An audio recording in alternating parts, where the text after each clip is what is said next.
anytime you're playing music for the crowd instead of yourself, you're fucked.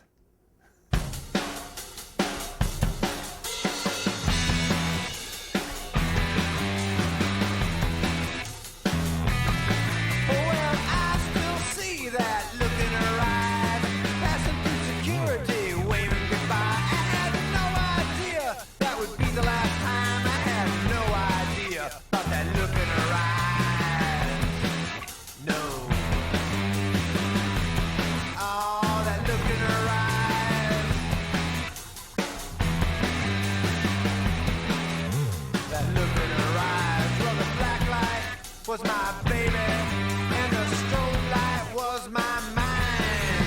The past made no sense, the future looks tense. The past made no sense, the future looks tense. I'm now. Oh boy, this movie's gonna suck. You turned 21 this year? Yeah. What's the secret of keeping the band alive for such a long time?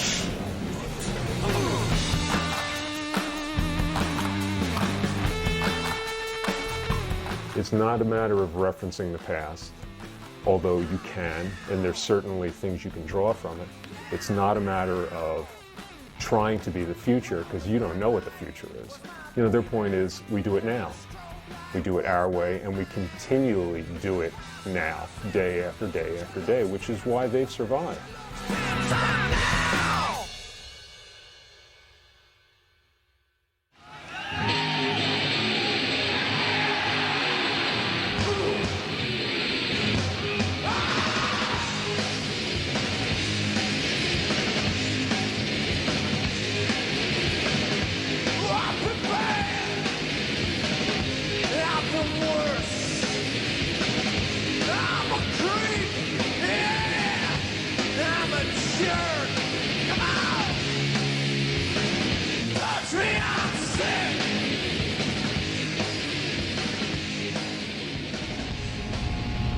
You know, I'm grateful this whole thing didn't peter out 15 years ago. That, you know, people still give a shit about us and that we can go virtually wherever we want, you know, when we want to, and people are happy to have us. I mean, I feel incredibly lucky to be able to do that.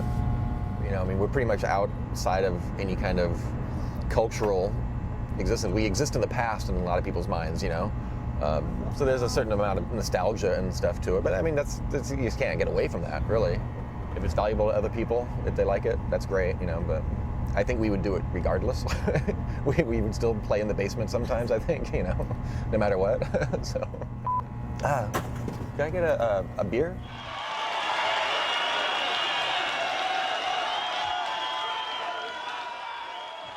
People oftentimes believe that if they have heard of a band, that the people in that band are well-to-do.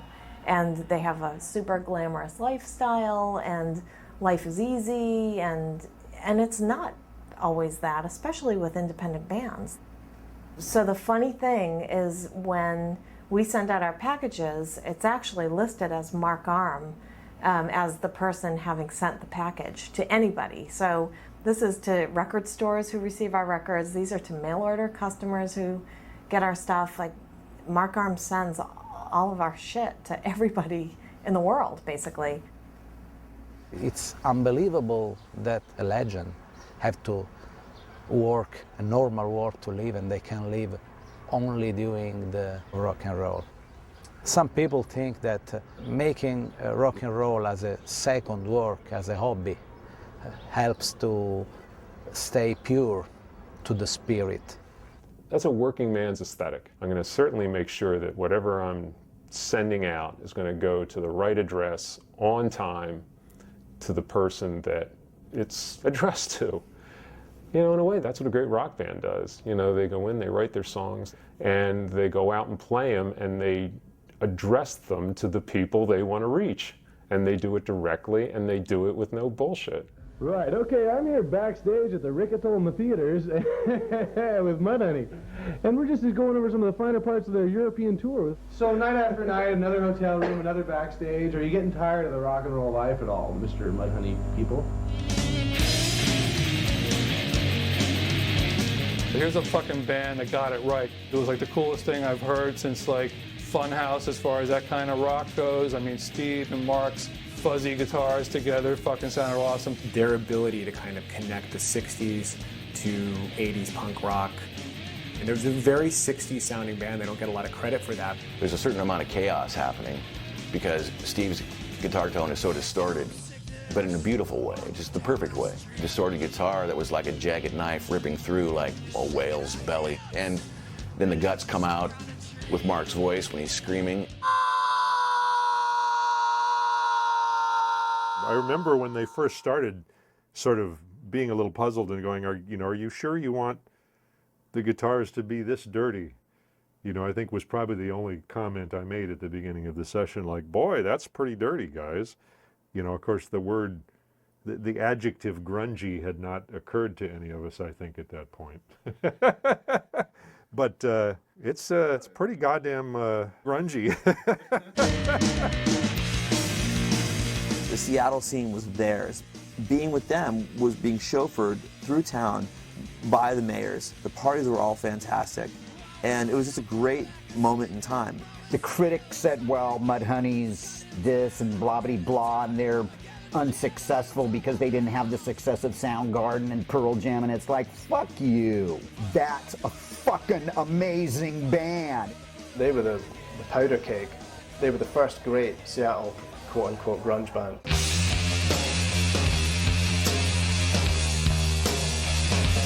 No pretensions, no big egos, no hassle. Just having a good time all the time. They are the people who would be watching them. That's what makes them an incredibly honest band. They got nice pants. Amazing vintage guitars. Yeah, good equipment, good hairdos a lot of the time. Amazing songs, and they love to drink. They would just pour beer and fill up everybody's glasses, and you'd have the funnest fucking time you could ever imagine. Everybody was welcome actually in the dressing room to party. We had like 7 crates of beer and 4 bottles of strong liquor, and it would be gone before they would go home.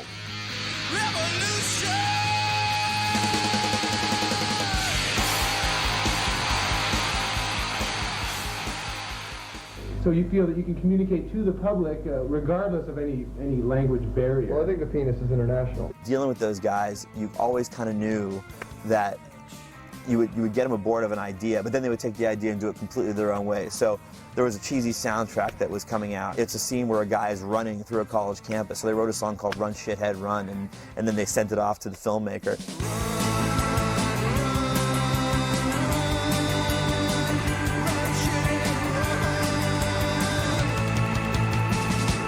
So that song is on the soundtrack, and every once in a while we get these nice little, 50-cent royalty checks for a song called Run Shithead Run. That was the last soundtrack we did.